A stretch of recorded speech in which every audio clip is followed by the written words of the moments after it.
백문루 사건. 묶인 채 끌려온 여포를 앞에 두고 조조가 잠깐 고민합니다. 이 사람을 살려서 쓰면 천하를 훨씬 빨리 잡을 수도 있지 않을까? 그때 옆에 있던 유비가 조용히 한마디 하죠. 정원과 동탁을 보십시오. 짧은 말이었지만 그 한마디로 여포의 운명은 끝났습니다. 삼국지 최강으로 불린 남자. 말 위에선 거의 재앙처럼 보였던 사람. 그런데 마지막 순간 조조조차 탐냈던 그 남자를 왜 아무도 끝까지 믿지 못했을까요? 인중여포 마중적토. 오늘은 왜 여포가 천하를 쥘 군주가 아니라 모두가 탐냈지만 끝내 품지 못한 최강의 칼로 남았는지 이야기해 보겠습니다. 여포를 설명할 때 사람들이 제일 먼저 떠올리는 건 역시 강함입니다. 삼국지 인물들 중에 정치 잘하는 사람, 말 잘하는 사람, 참는 사람, 버티는 사람은 많습니다. 그런데 저 사람은 정면에서 붙기 싫다. 이 느낌을 주는 인물은 많지 않아요. 여포는 딱 그쪽입니다. 전장에서의 존재감이 너무 셌어요. 말을 타고 들어오면 싸움이 시작되기 전에 공기부터 바뀌는 느낌. 그래서 여포는 군주보다 먼저 무력 그 자체의 상징으로 기억됩니다. 이게 왜 중요하냐면 강한 사람은 누구나 탐냅니다. 동탁도 탐냈고 원소도 탐냈고 원술도 탐냈고 조조도 잠깐은 고민했습니다. 왜냐하면 여포는 한 사람이라기보다 전장을 뒤집을 수 있는 카드였으니까요. 문제는 여기서 시작됩니다. 사람들이 여포를 탐낸 이유는 여포가 믿을만해서가 아니었습니다. 너무 강해서였어요. 즉 여포는 처음부터 함께 나라를 세울 사람보다는 내 손에 쥐면 무서운 칼로 보였다는 겁니다. 여포가 정말 큰 군주감이었다면 처음부터 자기 깃발을 오래 들었어야 할 것 같죠. 그런데 여포의 삶을 보면 늘 누군가의 밑으로 들어갑니다. 처음엔 정원 휘하에 있었고 그 다음엔 동탁 쪽으로 넘어갑니다. 여기서 많은 사람들이 여포는 배신자다 이렇게 바로 정리해버리는데 그렇게만 보면 좀 얕아요. 더 중요한 건 왜 그렇게 강한 사람이 자기 편을 만들기보다 늘 남의 손에 쥐어지는 칼처럼 움직였느냐는 겁니다. 여포는 강했습니다. 그런데 자기 기준이 강한 사람 같지는 않았어요. 힘은 센데 그 힘을 어디에 세울지에 대한 축이 약했다는 겁니다. 정말 큰 인물은 약할 때도 자기 방향이 있습니다. 당장은 남 밑에 있어도 나는 결국 어디로 갈 사람인가가 있죠. 그런데 여포는 그 순간 더 유리한 쪽, 더 강한 쪽, 혹은 더 빨리 자기 힘을 인정해주는 쪽으로 흔들립니다. 이건 단순한 비겁함만의 문제는 아니에요.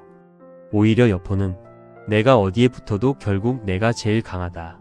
이런 감각이 너무 셌던 것 같습니다. 문제는 세상이 힘 하나로만 굴러가지 않는다는 데 있었습니다. 여포 인생에서 가장 유명한 장면 하나를 꼽으라면 역시 동탁을 죽이는 순간이겠죠. 동탁은 후한말 공포 그 자체였습니다. 황제를 흔들고 조정을 짓밟고 낙양까지 불태운 사람. 그런 괴물을 죽였다면 여포는 영웅이 될 수도 있었습니다. 적어도 명분만 놓고 보면 그래요. 폭군을 끝낸 사람. 이 타이틀은 엄청 큽니다. 그래서 이 순간이 중요합니다. 여포는 여기서 단순한 최강 무장을 넘어 새 질서를 세우는 인물로 올라설 기회를 잡았어요. 그런데 놓칩니다. 연희에서는 초선 이야기가 워낙 유명하죠. 그래서 많은 사람들이 동탁과 여포, 초선을 한 세트로 기억합니다. 그런데 여기서 진짜 중요한 건 로맨스가 아닙니다. 동탁을 죽인 뒤에 무엇을 했느냐예요. 여포는 사건을 터뜨릴 수는 있었습니다. 하지만 사건 이후의 판을 정리하지 못했습니다. 괴물을 죽일 수는 있는데 괴물 다음 세상을 자기 손으로 만들지 못하는 사람. 그래서 여포는 세상을 정리할 영웅이 아니라 판을 더 복잡하게 만드는 강한 칼로 남아버립니다. 여포는 늘 혼자가 아니었습니다. 주변에 사람이 있었고 손잡으려는 세력도 있었고 조언하는 사람도 있었어요. 대표적으로 진궁이 있죠. 그런데 이상합니다. 이렇게 사람이 붙는데도 결국 끝까지 남는 관계가 약합니다. 왜 그랬을까요? 답은 간단합니다. 여포 주변엔 사람이 모였지만 그 관계를 오래 버티게 하는 신뢰가 약했기 때문입니다. 힘이 강하면 당장은 사람을 끌어모을 수 있어요. 저 사람 편에 서면 살아남겠다. 저 사람 칼을 빌리면 이기겠다. 이런 생각이 들 수 있으니까. 그런데 오래 가는 관계는 힘만으로 안 됩니다. 최소한의 예측 가능성이 있어야 해요. 이 사람은 여기서 이 선은 안 넘는다. 이 사람은 적어도 오늘 내 편이면 내일 바로 등 돌리진 않는다. 그 믿음 말이죠. 그런데 여포는 그 부분이 너무 약했습니다. 정원과 동탁의 사례가 이미 있었고 그 이후에도 여기저기 흔들리는 모습이 보입니다. 여포가 무서운 건 강해서만이 아니었습니다. 그 강함을 끝까지 붙들어줄 사람도 관계도 약했기 때문입니다. 여포의 마지막을 이야기할 때 하비성을 빼놓을 수 없습니다. 하비성은 여포가 진 장소가 아니라 여포라는 인물의 한계가 한꺼번에 드러난 장소에 가까워요. 이때 여포는 이름값이 엄청났습니다. 전장에 나가면 무섭고 정면 승부에선 여전히 압박감이 컸죠. 그런데 하비성에선 그 여포가 점점 작아집니다. 왜냐하면 여기서 시험 받는 건 단순한 무력이 아니기 때문입니다. 하비성에서 필요한 건 버티는 힘, 결단하는 힘, 사람을 묶어두는 힘, 그리고 흐름을 읽는 힘이었습니다. 여포는 여기서 계속 흔들립니다. 나갈지 버틸지, 누굴 믿을지 버릴지, 지금 움직일지 기다릴지. 이런 판단에서 여포는 전장만큼 강하지 못했어요. 창 한번 휘두르는 판단과 자기 인생 전체를 운영하는 판단은 전혀 다릅니다. 여포는 첫 번째엔 최강이었지만 두 번째에선 자꾸 흔들렸습니다. 그래서 하비성에선 여포의 강함보다 여포의 불안정함이 더 선명하게 보입니다. 칼은 여전히 셌어요.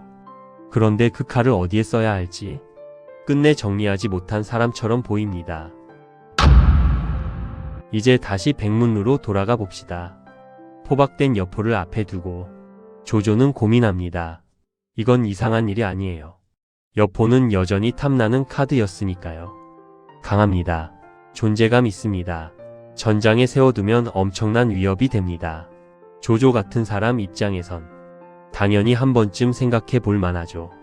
이 칼을 내가 쥐면 어떨까? 그런데 그때 유비가 한마디 합니다. 정원과 동탁을 보십시오.